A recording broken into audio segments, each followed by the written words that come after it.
안녕하십니까, 김경준 법무사입니다.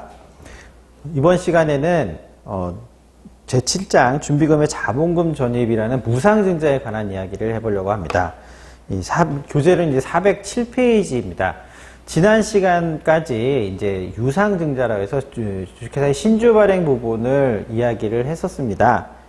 그 신주 발행 부분에서 이제 증자라는 부분을 얘기할 때 회사로 돈이 들어오면서 이루어지는 것을 유상증자라고 하면 회사에서로 새로운 돈이 들어오는 것이 아니라 회사에 유보되어 있던 혹은 회사에 남아있는 그런 재원을 갖고서 주주들한테, 회사는 이제 스스로 이제 자본금을 늘리는 형식을 취하지만 주주들한테는 더 이상 부담을 주지 않고 회사의 유보금을 주주들한테 주식으로 지분 비율대로 주는 것을 무상증자라 합니다. 자, 그랬을 적에 이제 요 내용들에서 절차를 볼 때, 약간은 이제 유상증자하고 연결시켜서 한번 설명을 한번 드리도록 하겠습니다.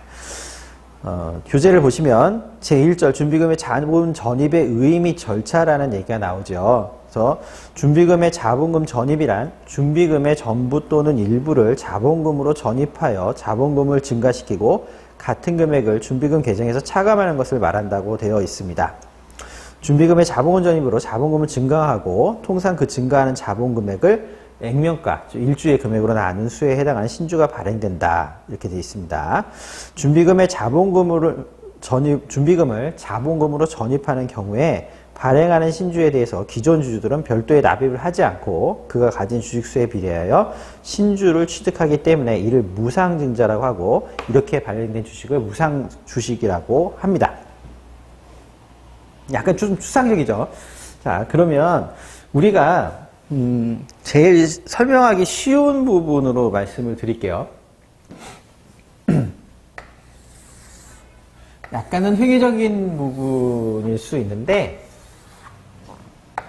물론 저도 회계 쪽에 그 전문가가 아니니까 그렇게 많은 내용들을 알고 있지는 못합니다. 하지만 여러분한테 이제 가끔 하다 보면 이제 이 약간의 그 회계 부분을 알아야 되는 부분이 생겨요.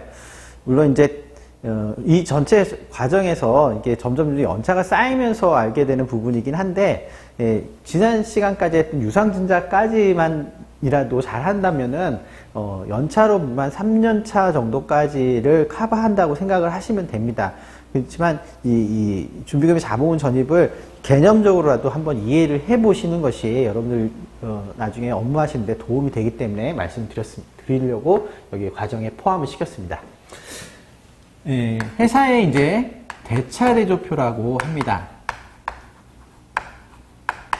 상법이나 상업등기법은 아직도 대차대조표라는 얘기를 쓰고 있고요. 근데 회계적인 내용은 같은 내용으로 재무상태표라고 합니다.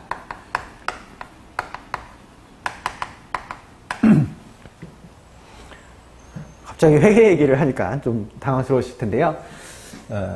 최대한 좀 우리 쪽에 필요한 것만 간략하게 말씀드리겠습니다. 여기 자산이라는 게 있고요. 부채라는 게 있고 자본이라는 게 있습니다. 이게 아마 저도 이제 맨날 헷갈리는데 대변, 차변, 왼쪽, 오른쪽을 한쪽이 대변이라면 한쪽을 차변이라고 해서 대변과 차변 해갖고 복식부기 할 때 이거를 이제 왼쪽, 오른쪽을 맞춘다 그래갖고 대변과 차변이 결론적으로는 대조를 해보면 총액에서 맞다 이렇게 해서 대차대조표라는 표현을 썼어요. 그래서 복식부기 회계 이런 거 했을 적에 이걸 손으로 썼을 적에는 이렇게 맞춰 나가서 왼쪽, 오른쪽을 나누는 것을 만들었었습니다. 근데 지금은 다 전산으로 이거를 관리를 하기 때문에 실제로 이게 표현되는 것이 자산, 부채, 자본금이 이렇게 밑으로 이렇게 내려가서 한 줄로 쭉 이어지거든요. 그러니까 사실은 대차라는 게 비교되는 표가 아니죠. 그러니까 대차대조표라는 얘기를 안 쓰고 이걸 보면 회사의 현재의 재무 상태를 알 수가 있다. 왜? 자산과 부채, 금이 아니라 자본을 알 수 있으니까 이렇게 내용이 됩니다. 그러면 이런 거예요.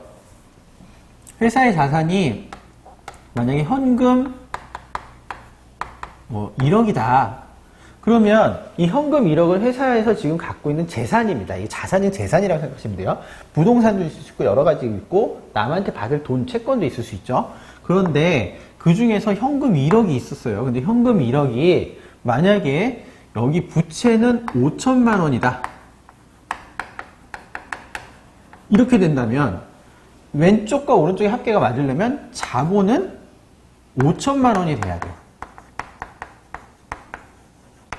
그쵸? 그래서 결론적으로 말하면 원래 자본이라는 것은 소극적으로, 역설적으로 이제 적극적으로 무엇이다 이렇게 하기보다는 자본은 회사의 자산에서 부채를 뺀 실제로 갚을 필요가 없는 재산을 얘기한다 해서 요거를 순자산이라고 합니다. 이렇게 개념이 정리가 되거든요.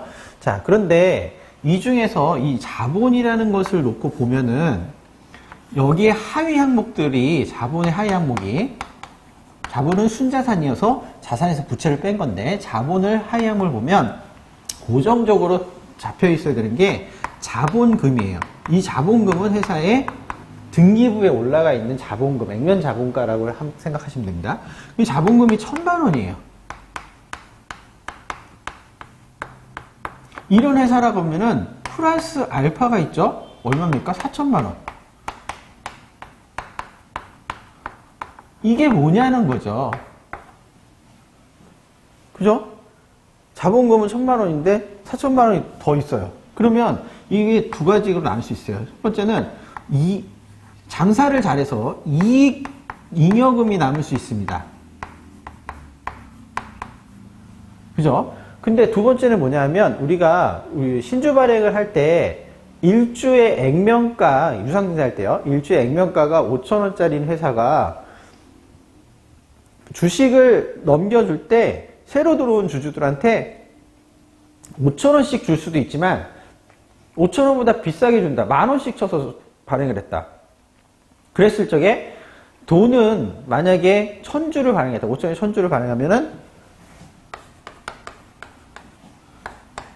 5,000원이 액면가인데 1,000주를 발행했다. 그러면 얼마입니까?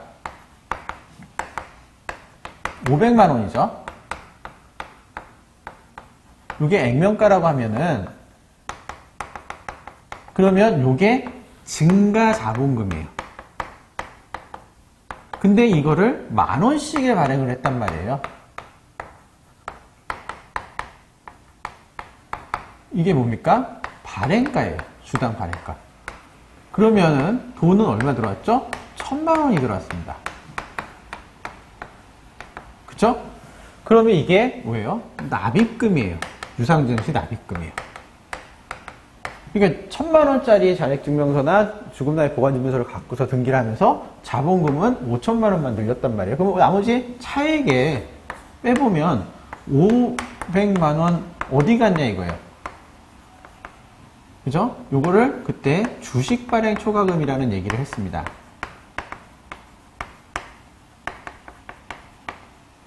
그죠?